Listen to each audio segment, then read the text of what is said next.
एक समय की बात है, एक छोटे से गांव में एक बूढ़े माँ बाप अकेले रहते थे।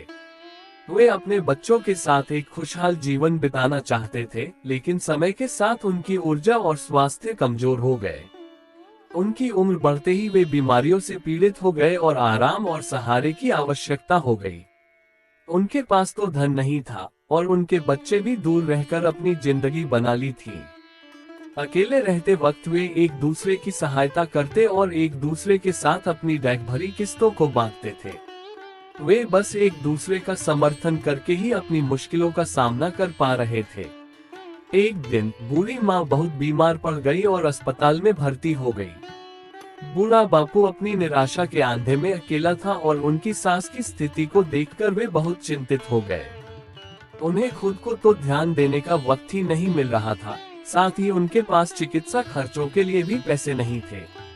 उन्होंने इस समस्या के समाधान के लिए अपने बच्चों को फोन किया, लेकिन उनके बच्चे व्यस्त थे और असमर्थ थे उन्हें आर्थिक मदद करने के लिए।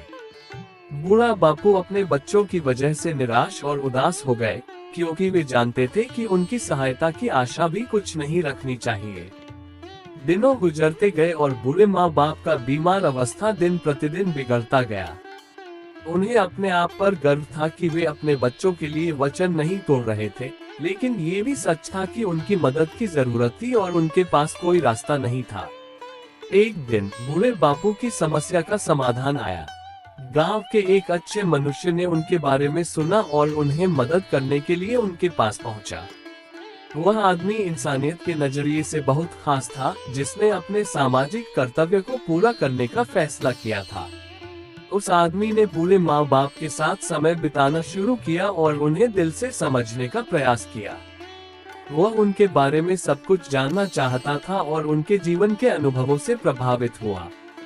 बूढ़े माँ बाप ने उस आदमी के साथ अपनी प्रेम और दया से भरी कहानी साझा की। उन्होंने बताया कि किस तरह वे अपने बच्चों के लिए अपने जीवन की खुशियों का त्याग करके अकेले जी रहे हैं और अब उनकी मदद के लिए कोई नहीं है। उस आदमी ने समझा कि उन्हें अपने बूढ़े माँ बाप की मदद करने की जरूरत है और उन्हें आर्थिक रूप से सहायता देने का फैसला किया। उसने गांव के लोगों की सहायता और दान देश की मदद से धन इकट्ठा किया और उन्हें उपचार के लिए अस्पताल ले जाया। बूढ़े माँ बाप को ये देखकर अद्भुत आनंद मिला कि उनकी दुआओं को किसी ने सुना और उन्हें उनकी आवश्यकताओं की परवाह करते एक ऐसे इंसान का दर्शन हुआ। उन्होंने अपनी बेटियों और बेटों को इस खबर के बारे में बताया और वे सभी गांव में वापस आकर अपने माता पिता के साथ समय बिताने आए। इस कहानी से हमें ये सिखाई जाती है कि माँ बाप हमारे जीवन का महत्वपूर्ण हिस्सा होते हैं और हमें उनकी देखभाल करनी चाहिए। हमें ध्यान देना चाहिए कि उनकी सेवा और प्यार हमारी प्राथमिकता होनी चाहिए, क्योंकि उनके बिना हम अधूरे हैं।